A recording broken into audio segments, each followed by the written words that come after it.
Olá meus amigos, sejam bem-vindos a mais um vídeo do História à la carte. Esse é o quarto e último vídeo da série sobre os Estados Unidos no século XIX. O tema desse vídeo será a reconstrução da unidade americana. Muito bem amigos, como vimos em nosso vídeo anterior, terminou a Guerra da Secessão, um momento em que a unidade dos Estados Unidos, que sempre foi muito frágil, já que existiam diferenças estruturais graves entre o Norte e o Sul, acabou sendo definitivamente rompida. Porém, o indivíduo que foi responsável pela liderança dos Estados do Norte, da União, e que acabou levando a União à vitória, que foi Abraham Lincoln, também foi assassinado em 1865. Dessa maneira, então, nós temos que a guerra terminou, mas os problemas não terminaram. Afinal de contas, o que serão feitos com os estados que anteriormente tentaram declarar a independência? Esses estados serão aceitos de uma maneira simples? Esses estados serão modificados? Eles serão simplesmente perdoados? Essas questões estavam ainda permeando os momentos finais da Guerra da Secessão. Como Lincoln havia sido assassinado, não coube a ele, infelizmente, a resolução desses problemas. No entanto, foi seu vice, Andrew Johnson, que foi responsável por levar a cabo justamente o final aí dessa reconstrução da unidade americana. No entanto, haviam diferentes vertentes para como deveria ser feito essa reconstrução da unidade. O presidente propunha uma solução onde haveria uma restauração completa da unidade federal, reconstruindo da mesma forma que existia antes da guerra, com exceção das questões referentes à abolição dos escravos. Como nós vimos, em 1863, a abolição dos escravos foi efetivada nos Estados do Sul e, em 1865, ela será efetivada em todo o território americano. No entanto, diferente da postura do presidente, havia uma postura mais radical que permeava o Congresso americano. No Congresso americano, os deputados tinham uma outra proposta para que essa unidade fosse feita de uma maneira diferenciada. O Congresso propunha uma reconstrução onde a participação dos antigos membros dos Estados Confederados, seja ele líder, seja ele... não importa qual a sua colocação nos Estados Confederados, fosse extremamente limitada. E também o Congresso propunha uma reconstrução onde houvesse alguma proteção para esses negros recém-libertos. Onde eles tivessem que seus direitos fossem protegidos, que seus direitos que eles tivessem uma cidadania melhor definida. Isso não significa, amigos, que os congressistas americanos, de uma maneira geral, acreditavam na igualdade entre brancos e negros. Não, na realidade eles acreditavam que os negros eram realmente inferiores. No entanto, como agora eram cidadãos americanos, eram homens libertos e propensos à cidadania americana, como cidadãos deveriam ter seus direitos defendidos. Essa dualidade de propostas entre o presidente e o Congresso gerou muitas crises políticas nos Estados Unidos. O presidente dos Estados Unidos, o presidente Johnson, e o Congresso americano várias vezes entraram em conflito para tentar estabelecer a sua vertente e a sua visão sobre o processo e o projeto da reconstrução sulista. No entanto, de uma maneira geral, é possível dizer que a proposta que prevaleceu sobre essas tentativas de reconstrução foi a proposta congressista. Dessa maneira, inicia-se nos Estados Unidos, na parte sul dos Estados Unidos, o que ficou conhecido como Era da Reconstrução Radical, onde tropas federais, a Força Militar Federal Americana, ocupou vários estados do sul para garantir a ordem, para garantir até, assim como falei anteriormente, alguns direitos aos negros. No entanto, essa reconstrução radical, ela foi cada vez mais intensificando os movimentos de resistência a essa vertente nortista de modo de vida.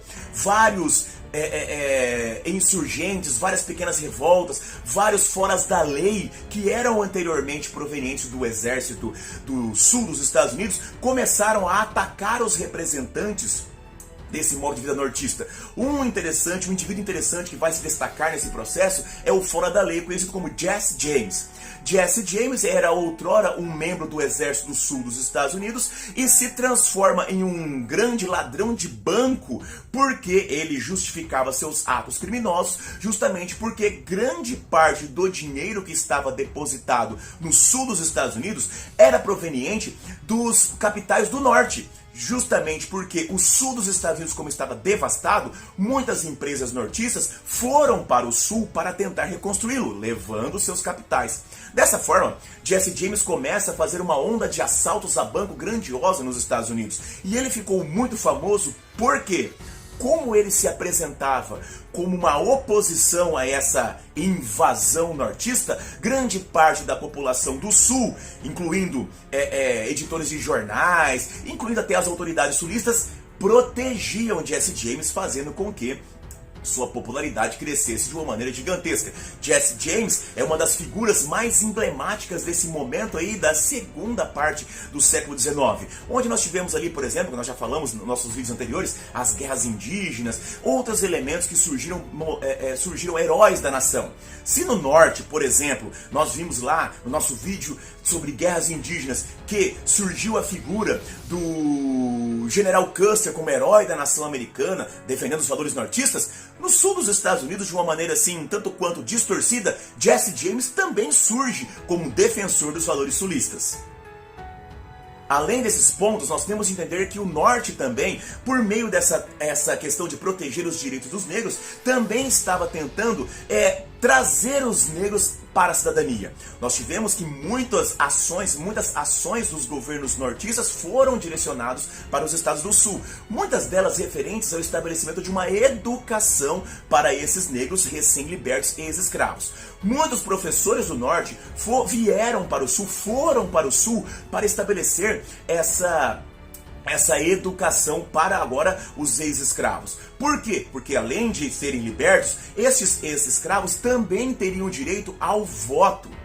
Essa questão de, digamos assim, trazer esses negros ex-escravos para a cidadania acabou também sendo combustível para o surgimento de intensificações de rivalidades entre norte e sul. Surge no sul uma mentalidade em que o norte privilegiava os negros. Surgirá no sul uma mentalidade que os negros eram mantidos na ociosidade, que os negros foram transformados numa espécie de casta privilegiada, mantidos com o suor, mantidos com o sofrimento do trabalhador branco sulista. Dessa maneira, então, nós temos que essa divulgação dessa mentalidade, dessa ideia de que o negro ia tomar os locais dos brancos, que o negro ia tornar-se vingativo com os brancos, que o negro ia fazer isso e aquilo com os brancos, começa a tomar conta de grande parte do sul dos Estados Unidos. Por isso que em muitos locais do sul dos Estados Unidos surgirá movimentos violentos, grupos violentos que vão justamente combater, assassinar, cometer vários crimes contra as comunidades negras ex-escravas.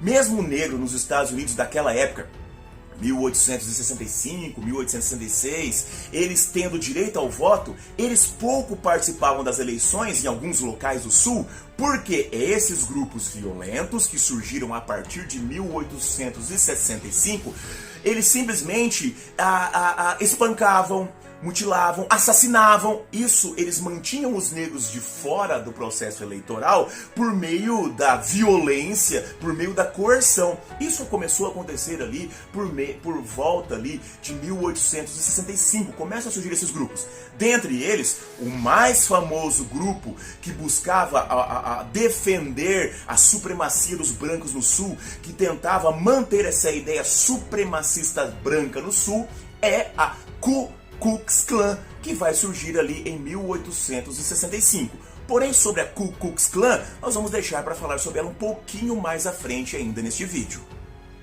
Em meio a esse turbulento processo de disputas entre Congresso, presidente, esse projeto de reconstrução que ainda era muito contestado, perceba, meus amigos, por mais que houvesse ali uma supremacia dessa proposta reconstrutora do Congresso, ela era ainda muito contestada por muitos congressistas, até pelo próprio presidente.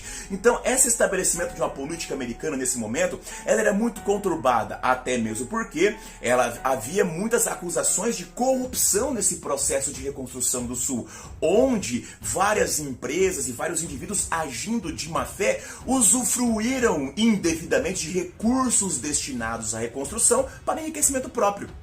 É neste conturbado processo que vai se eleger presidente dos Estados Unidos o antigo general de Lincoln, responsável pelas estratégias militares, Ulysses Grant. Ulysses Grant, como eu comentei, ele era o responsável, foi um dos maiores agentes da vitória nortista sobre o Sul. No entanto, quando ele vai assumir a presidência dos Estados Unidos, o processo de reconstrução, as rivalidades, os questionamentos de reconstrução nacional, a reconstrução ali do Sul, a reconstrução radical, estão cada vez mais aflorados, estão cada vez mais intensos. Enquanto isso já acontecia, se já não estivesse problemas o suficiente para Ulysses Grant, acontecerá uma grande depressão econômica internacional. Esse processo de crise econômica internacional, que vai ficar conhecido como a crise econômica de 1873, é um resquício, é um reflexo dos processos de alta produtividade da segunda Revolução Industrial.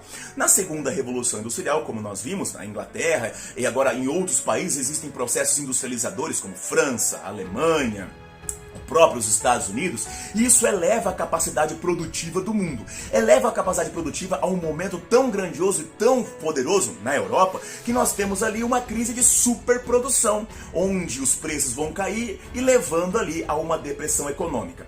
Essa depressão econômica não vai ser tão poderosa e tão impactante quanto a crise de 1929, justamente porque a saída encontrada para essa crise internacionalmente é o neocolonialismo. Então nós temos ali que são intensificadas os processos neocolonizadores das nações europeias sobre a África e sobre a Ásia. Onde nós falamos bastante sobre isso é o nosso vídeo sobre neocolonialismo, que nós vamos deixar aqui o link para que vocês possam ver em maiores detalhes. Nos Estados Unidos, além dos reflexos dessa crise internacional, nós temos uma crise gerada justamente pela queda das empresas de ferrovia. Nós temos ali que as empresas de ferrovia que estavam interligando os Estados Unidos e que, como vimos em nossos vídeos anteriores, em 1869 foi construída a primeira ferrovia intercontinental ligando a costa leste e a costa oeste dos Estados Unidos, foram descobertas várias irregularidades e corrupções nessas empresas ferroviárias. Neste ponto, então, as ações das empresas caiu. Então perceba que além do contexto internacional da crise econômica, havia um contexto interno dentro dos Estados Unidos também gerando crises econômicas. Nós já vimos em nosso vídeo lá sobre guerras indígenas que uma das situações, um dos motivos que vai fazer as guerras se intensificarem é justamente porque os Estados Unidos, que passavam por crises econômicas, descobriram ouro nas reservas Lakota dos Black Hills. Os Estados Unidos, liderado pelo presidente Grant, necessitavam desse ouro que estava na reserva dos Lakota para fazer a economia americana retomar o curso tradicional. Por isso que nós tivemos lá, por exemplo, o general Custer indo invadir os Black Hills, resultando lá no massacre, num atentado de Little Big Horn. Esse ponto nós já vimos lá no nosso segundo vídeo da série sobre guerras indígenas, que os indígenas serão derrotados e o ouro será justamente apossado ali pelo governo americano e pelas empresas mineradoras, gerando uma retomada da economia. A descoberta do ouro nos Black Hills é um dos pontos significativos para entendermos como que os Estados Unidos conseguiu sair dessa crise econômica de 1873. Neste momento de retomada econômica dos Estados Unidos, onde as situações começam a voltar às engrenagens corretas, nós temos ali que surgirão nos Estados Unidos grandes conglomerados econômicos. Esses conglomerados econômicos resultarão em grandiosas empresas, verdadeiros trusts, que dominarão por completo sua área de atuação. O grande exemplo dessa atuação dos conglomerados econômicos é a empresa de John Rockefeller, a Standard Oil, que, como sabemos, foi o maior conglomerado americano. A Standard Oil chegou a dominar a área de atuação de refino, produção de petróleo, produção de derivados de petróleo, produção de combustíveis e tudo que é relacionado com o petróleo, desde sua extração até a sua comercialização. 90% de toda a atuação, de todo o mercado, de toda a produtividade de petróleo estava nas mãos de John Rockefeller e da Standard Oil. Para vocês terem uma ideia, chega um momento em que o governo americano perde a regulamentação de todo esse processo da produção petrolífera, justamente porque a Standard Oil é dona de tudo. Eles usaram vários mecanismos e maneiras de produtividade, da obtenção de lucros, para poder assumir o controle praticamente de todo o mercado do óleo americano. Não é apenas a Standard Oil e John Rockefeller que são símbolo desses conglomerados. Nós temos também Gustav Sweet, que em 1875 criou a Sweet & Company, liderando e consolidando o mercado de carne processada, de carne enlatada nos Estados Unidos. É a Sweet Company que vai desenvolver a tecnologia para construir, por exemplo, vagões de trens frigoríficos, e com a tecnologia de vagões de trem frigoríficos serão capazes de levar para todos os cantos, para todas as áreas dos Estados Unidos, sua carne processada, dominando a área do mercado da produção de carne, praticamente da mesma maneira que Rockefeller dominava a produção do aço. Mas nós temos que algum tempo depois surgirá também uma outra mega companhia gigantesca também que irá dominar o mercado do aço, dos Estados Unidos. Estamos falando de JP Morgan, que em 1901 consolidou uma das maiores indústrias da produção de aço mundial. Essa indústria, da mesma forma que nós falamos de Sweet, de Rockefeller, vai dominar o mercado da produtividade do aço nos Estados Unidos e também na exportação para o mundo todo. Essa indústria é justamente a United States Steel Corporation, ou mais conhecido como US Steel. JP Morgan ele era um banqueiro na realidade, e ele vai fazendo várias anexações até construir essa empresa gigantesca. Essas empresas, essas eras dos conglomerados econômicos nos Estados Unidos conseguiram surgir justamente porque, anterior a isso, naquela depressão de 1873, eles conseguiram sobreviver e conseguiram manobrar a economia e conseguiram manobrar também as leis americanas. No entanto, elas se tornaram tão grandes, tão poderosas e tão, digamos assim, incontroláveis, que foram necessários o surgimento das chamadas leis antitrusts. Essas leis antitrusts acabaram fragmentando essas empresas, principalmente a Standard Oil, que foram fragmentadas em várias pequenas outras empresas, impedindo que o mercado de suas atuações fosse novamente dominado por uma única empresa. A justificativa para essas leis impedir essa dominação é justamente porque quando havia a dominação exclusiva de um mercado por uma empresa, como a Standard Oil, não havia mais a livre concorrência. Dessa maneira, então, prejudicando os consumidores dos produtos que elas ofereciam. Percebam então, meus amigos, que o governo do presidente Ulysses Grant foi realmente muito conturbado. Enfrentou as guerras indígenas, enfrentou a Grande Depressão, o processo de reconstrução radical que ele também teve de enfrentar. Porém, ele não deu mais tanta atenção a essa questão do processo de reconstrução radical. E nesse momento em que ele não dá mais tanta atenção ao processo de reconstrução radical, nós temos que as elites políticas do Sul, anteriormente ligadas com os interesses confederados, voltam a se fortalecer no Sul.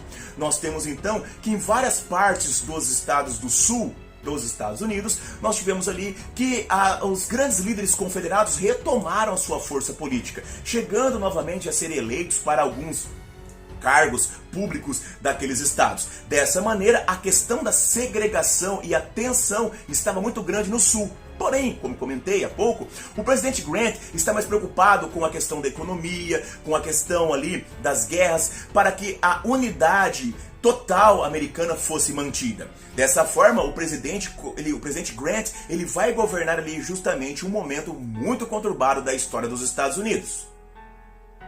Essas questões envolvendo ali os interesses da reconstrução radical, onde o norte deve continuar dominando com forças armadas, deve sair, deve permitir que o sul se autorregulamente novamente, é o tema central das eleições do sucessor do presidente Grant. Nesse momento, nós temos ali um processo muito conturbado nas eleições que vão eleger o presidente Rutherford Hayes. Nesse momento, as eleições ali não são eleições que vão ter o resultado surgindo facilmente. Em 1876, na data eleitoral, nós temos que alguns estados não haviam definido quem era o vencedor de fato. Na realidade, nós temos que a oposição do futuro presidente Hayes havia ganhado a maior parte dos votos populares. No entanto, Hayes tinha uma quantidade considerável de votos do colégio eleitoral. A eleição nos Estados Unidos tem essas questões, né? Quem tem, por exemplo, não é a primeira vez, e quem tem ali a maior parte dos votos populares não é eleito presidente. Essa questão, porque quem decide quem é eleito presidente nos Estados Unidos realmente são os colégios eleitorais. E é nesse ponto em que alguns estados não definiam o vencedor do colégio eleitoral. Quem não definiu foi justamente os estados de Flórida, Louisiana, Carolina do Sul e Oregon. Esses estados, ao não definirem quem era o vencedor, abriu um processo de instabilidade política nos Estados Unidos que já estava realmente conturbado a esse ponto. Essas tensões vão acabar resultando na definitiva consolidação do processo eleitoral com um acordo informal que até hoje na história dos Estados Unidos é muito nebuloso. Esse acordo ficou conhecido como Compromisso Hayes de 1877. Do que consiste este acordo? É simples. O candidato democrata, que era da oposição, o candidato Samuel Tilden, que até então tudo indicava que seria eleito, ele retiraria a candidatura, aceitaria a derrota, desde que o futuro o novo presidente Hayes, retirasse as tropas federais dos estados do sul. Olha só, eles estão decidindo entre si como seria a finalização desse processo de reconstrução. O candidato democrata iria aceitar a derrota desde que o candidato republicano, Hayes, se comprometesse a retirar as tropas federais do Sul e deixasse o Sul se autogovernar normalmente, sem a intervenção federal. Dessa maneira, então, esse acordo nebuloso até hoje, ele será aceito e nós temos Hayes sendo eleito como presidente dos Estados Unidos e retirando as tropas federais dos estados do sul. Quando as tropas federais são retiradas do sul, nós temos que aquela situação dos direitos dos negros, eles são realmente abandonados. Quem garantia o direito dos negros ali eram justamente a presença federal nortista. Lembre-se que esses negros tinham direitos que muitas vezes eram desrespeitados, até como nós falamos há pouco, onde eles muitas vezes eram afastados do processo eleitoral por meio de violência. Dessa forma, começarão a se fortalecer nos estados do sul os movimentos segregacionistas de supremacia branca, mas também começarão a se fortalecer no sul as chamadas leis Jim Crow. Essas leis Jim Crow são leis que vão estabelecer o termo separados mais iguais. Ou seja, surgirão áreas de atuação, surgirão áreas de lazer, surgirão elementos que são exclusivamente para a comunidade negra e exclusivamente para a comunidade branca. Essas leis Jim Crow também vão cada vez mais cerceando os direitos políticos dos negros, direitos de possuir terras, direito de acesso ao voto, direito de casamento entre brancos e negros, direitos de possuir armas de fogo, direitos de beber bebidas alcoólicas, direitos de estar em qualquer lugar da cidade. Perceba, são leis que vão cerceando a cidadania dos negros dos estados do sul. Dessa maneira, nós vemos que esses negros vão ser, com o passar do tempo, eles deixaram de ser escravos e se transformaram em párias da sociedade. Muitas vezes sendo relegados a situações de trabalhos onde eles estão de volta praticamente à escravidão. Por quê? Como eles não tinham direito a praticamente nada, perderam o direito à educação e outras coisas básicas, como nós falamos há pouco, esses negros vão acabar voltando a se submeter aos seus antigos donos. Na realidade, o que acontecia muitas vezes é que eles eram contratados em regimes de parceria. Mas como a produção do algodão, por exemplo, onde a maioria dos negros trabalhava na colheita, era anual, esses ex-escravos iam adquirindo dívidas com os seus donos, dívidas de aluguéis, dívidas de alimentação, dívidas de roupas, ou seja, dívidas de todas as formas, que quando era o dia de receber o pagamento anual, os negros tinham muito mais dívidas a pagar do que dinheiro a receber. Perceba que foi uma maneira de relativamente manter esses negros escravos. Essas leis de Jim Crow, elas vão cerceando a cidadania, afastando os negros de seus direitos e só vão ser exterminadas, só vão ser extintas as leis de Jim Crow 100 anos depois, praticamente, com a atuação de Martin Luther King e outros grandes heróis da luta pelos direitos civis dos negros nos Estados Unidos lá em 1960. Então perceba o quanto que esses acordos Reyes, também, o compromisso Reyes, também chamado de a grande traição, vai justamente ser um retrocesso em relação à unidade da cidadania dos Estados Unidos. Se não bastasse isso, é neste momento que nós temos as atuações mais fortes dos grupos de supremacistas brancos, como a Ku Klux Klan. Como comentamos anteriormente, a Ku Klux Klan ela surge lá em 1865. Porém, a sua atuação mais forte é justamente a partir aqui das décadas de 1870. Nesse momento, nós temos de entender que a Ku Klux Klan é um movimento justamente de defesa da supremacia branca, defesa ali da honra branca, defesa ali principalmente das motivações protestantes, já que não eram aceitos católicos, mas não são apenas os negros que eles se colocam contra. Não são apenas contra os negros que eles se colocam contra. Nós veremos ali que os Estados Unidos, naquele momento, já estão atuando de forma internacional. E eles são contra todo tipo de indivíduo que não é protestante e que não é branco. Dessa maneira, veja só como é que nós temos que a Ku Klux Klan ela é um exacerbamento daquela defesa dos WASP, que nós falamos tanto em esses vídeos anteriores. Através da violência empreendida pela Ku Klux Klan e outros grupos de supremacistas brancos, nesse momento nos Estados Unidos nós temos a chamada Era dos Linchamentos, onde centenas, chegando até aos milhares de pessoas negras serão linchadas nos Estados Unidos. Na realidade, nós temos ali que essas pessoas, elas serão linchadas literalmente, enforcadas, espancadas, queimadas vivas, justamente para que os negros fossem mantidos na sua submissão por meio do medo. Os linchamentos se transformaram em práticas comuns nos Estados Unidos, nos estados americanos do Sul, ali na segunda parte dos anos finais do século XIX e adentrarão até os anos iniciais do século XX. Essa mancha na história dos Estados Unidos promovia assassinatos de pessoas muitas vezes inocentes. Temos, por exemplo, o caso da família Lawrence Nelson, que em 1911, olha só, começo do século XX, foram linchados violentamente por serem acusados de roubar uma vaca. Olha só, foram acusados de roubar uma vaca, né? O patriarca. Nós temos relatos, como vocês podem observar nessa imagem aí que nós temos ali, a mãe que foi ali linchada, estuprada, espancada e linchada, enforcada, o filho, né? Um filho jovem ali ainda que tinha por volta dos 10, 12 anos, que também foi espancado e enforcado. Existem relatos que até o bebê foi morto.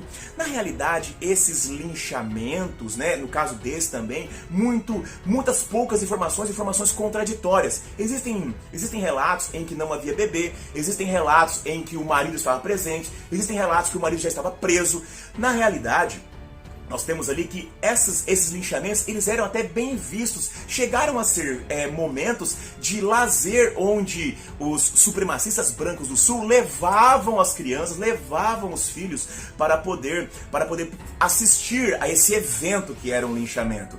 Essas imagens que nós temos aqui observando agora são provenientes de cartões postais que foram vendidos como comemoração desses atos. Percebam a barbárie.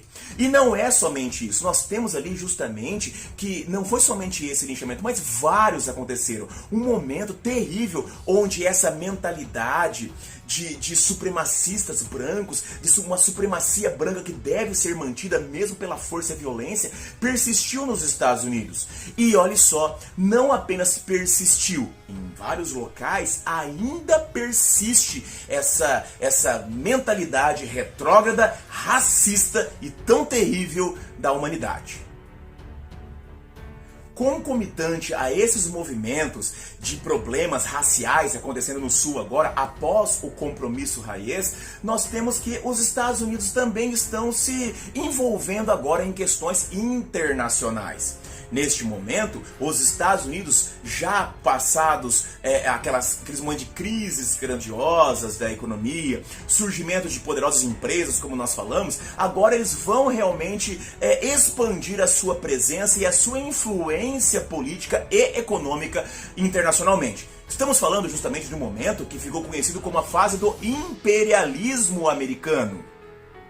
Essa fase do imperialismo americano está ligada justamente até com essa questão das vertentes raciais que nós falamos há pouco.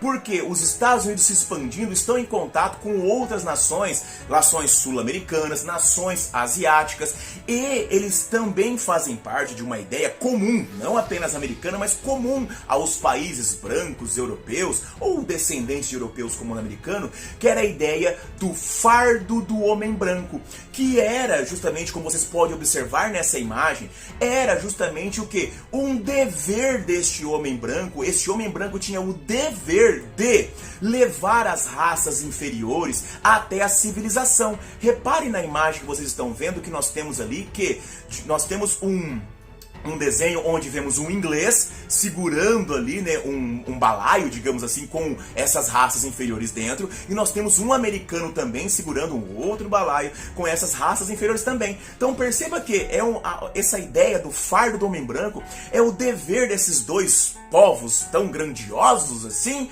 de levá-los até a civilização. Se você reparar, o destino que eles estão trilhando é chegar à civilização, e é um caminho tortuoso, é uma montanha cheia de obstáculos, mas esses valorosos indivíduos, o homem branco, ele tem esse dever e irá cumprir esse dever. Por isso que nós temos de ver que essa vertente de expansionismo, essa vertente de expansionismo americano que nós estamos falando agora, ela está ligado justamente com essa questão até do destino manifesto. Nós já vimos muitas vezes em nossos vídeos dessa série anterior essa questão do destino manifesto. Agora nós veremos o quanto que esse destino manifesto incentiva, ele dá um impulso para os Estados Unidos justamente desenvolver esses outros países. E é nesse ponto que nós temos a ação americana direta em outros países. Não é realmente a primeira vez que os Estados Unidos tenta se envolver em questões internacionais, né, de expandir pelo menos a sua área comercial internacional. Nós temos lá que na década de 1850, os Estados Unidos já tinha, por exemplo, obrigado o Japão a abrir o seu comércio internacional com a chegada do Comodoro Perry com os seus navios de guerra, e abriu ali na base da Canhoneira o comércio com o Japão. Além dessa questão do Japão na década de 50, na década de 60 os americanos também já haviam comprado o Alasca do território russo, fazendo então a ampliação de territórios americanos. Mas o grande momento que vai realmente abrir essa fase do imperialismo americano é o momento onde os Estados Unidos vai se envolver em uma guerra contra a Espanha, a guerra hispano-americana, justamente em relação a Cuba. Em 1898, nós temos então os Estados Unidos ali lutando contra a Espanha justamente para manter a ordem em Cuba. Cuba já era um país que até tinha tentado a independência anteriormente, esses movimentos de independência foram derrotados pelos espanhóis, e Cuba tinha uma economia totalmente dependente do comércio de açúcar com os Estados Unidos. Dessa maneira então, nesse momento imperialista, nós temos que os Estados Unidos vai se envolver nessa guerra contra a Espanha para restabelecer a ordem em Cuba. O pretexto para a guerra é justamente a explosão de um navio de guerra americano que estava visitando Havana, o USS Maine, que explodiu misteriosamente e matou mais de 200 marinheiros americanos. Como nós sabemos, toda vez que os Estados Unidos precisa entrar em um conflito, acabam surgindo esses ataques internacionais. A explosão do USS Maine foi visto como um ato de guerra e dessa forma os Estados Unidos atuou em combate contra a Espanha. Em 1898 nós tivemos a vitória americana e, atenção, Cuba não vai ser anexada ao território americano, mas acabará se tornando uma espécie de protetorado americano graças à chamada Emenda Platt. A Emenda Platt é uma emenda na Constituição cubana que dá autoridade aos Estados Unidos de interferir nas relações, nos negócios, na autonomia de Cuba, toda vez que os Estados Unidos achar necessário. E, para finalizar essa questão sobre Cuba, nós temos que neste momento, que em 1898, que os Estados Unidos conseguem se fixar no território de Guantánamo, a base americana na ilha de Cuba, que existe lá até hoje. O governante americano mais associado com a fase imperialista dos Estados Unidos, indiscutivelmente, é Theodore Roosevelt. Theodore Roosevelt, pessoal, ele vai ser associado a essa fase do imperialismo americano justamente graças a um discurso que ficará conhecido como o Corolário Roosevelt, ou também conhecido como a política do Big Stick. O Corolário Roosevelt defendia uma ação mais enérgica dos Estados Unidos perante as relações internacionais. Ele dizia, por exemplo, grosso modo, fale macio, mas mantenha sempre um porrete às costas. Ou seja, tente primeiramente com a diplomacia. Se não der certo a diplomacia, haja militarmente para manter os interesses dos Estados Unidos. É por isso que o Corolário Roosevelt também vai ser chamado de política do Big Stick. Um dos momentos mais importantes da atuação desse Corolário Roosevelt e da política do Big Stick está relacionado, por exemplo, com a construção do Canal do Panamá. Os Estados Unidos vão interferir nas questões que vão acabar levando o Panamá à sua independência, assumirão o projeto de construção do Canal do Panamá, que havia sido iniciado pela França em 1880, e finalizarão esse processo, tendo o direito de explorar o Canal do Panamá ali, em conjunto, entre aspas, com o governo panamenho, até 1999, onde efetivamente o governo do Panamá irá assumir o controle único do canal. Esse projeto era importantíssimo para o estabelecimento das ligações dos Estados Unidos com rotas mais fáceis de navegação. Por exemplo, nós temos ali que era muito mais fácil para as empresas da costa leste dos Estados Unidos passar pelo Canal do Panamá com seus produtos e ter acesso aos países asiáticos do que dar a volta em outros locais. Ou então o contrário, era muito mais fácil para as empresas do norte dos Estados Unidos, da costa oeste dos Estados Unidos, ter pelo meio do Canal do Panamá, ter acesso aos países europeus. Dessa maneira, como nós comentamos, dentro dessa ideia do Corolário Roosevelt, para poder prevalecer os interesses americanos, os Estados Unidos vão agir internacionalmente. E essa questão da intervenção no Panamá é um grande símbolo dessas ações. Prestem atenção, meus amigos. Nesse momento nós temos ali a história dos Estados Unidos, que ela é, digamos assim, uma nova versão de elementos aqui. Nós já estamos falando do começo do século XX, onde nós temos aqui que ela é uma nova versão, uma condensação de elementos que já haviam lá no século XIX. Temos, por exemplo, essa ideia do fardo do homem branco, como comentamos há pouco, que é uma condensação de sentimentos ainda daquela questão do Destino Manifesto. Agora, nós temos ali o Corolário Roosevelt, a política do Big Stick, que nada mais é do que uma intensificação daquela doutrina Monroe, que nós falamos em nossos vídeos anteriores. Dessa forma, os Estados Unidos, meus amigos, se consolida definitivamente como uma grande potência. Os Estados Unidos, aqui no final do século XIX e no início do século XX, ele já tem um território internacional grandioso. Nós temos aqui, por exemplo, que os Estados Unidos já tem as Filipinas anexadas, os Estados Unidos já tem o Havaí anexado, os Estados Unidos já consolidou a conquista da costa leste até a costa oeste, as empresas americanas já estão definitivamente poderosas, nós temos a ação imperialista, a ação internacional dos Estados Unidos se consolidando aqui no finalzinho do século XIX e no início do século XX. Dessa maneira nós vemos que foi através dessa série de vídeos que nós promovemos aqui no nosso canal, nós podemos observar como os Estados Unidos nasceu, né, após o movimento da independência, uma nação que não era nem assim tão poderosa ainda e que em pouco tempo, em apenas 100 anos praticamente, se transformou numa nação capaz de interagir e capaz de interferir na política internacional de vários países mundo afora. Finalizamos assim, meus amigos, então, nossa série de vídeos sobre a história dos Estados Unidos no século XIX. Nós ainda retomaremos as questões de história dos Estados Unidos, afinal de contas, a partir do século XX, os Estados Unidos irão se envolver em vários momentos da política internacional. Irão se envolver ali, por exemplo, Primeira Guerra Mundial, na Segunda Guerra Mundial, na Guerra Fria. Então, a partir de agora, em vários momentos, em vários vídeos, iremos retomar fatos, situações envolvendo os Estados Unidos.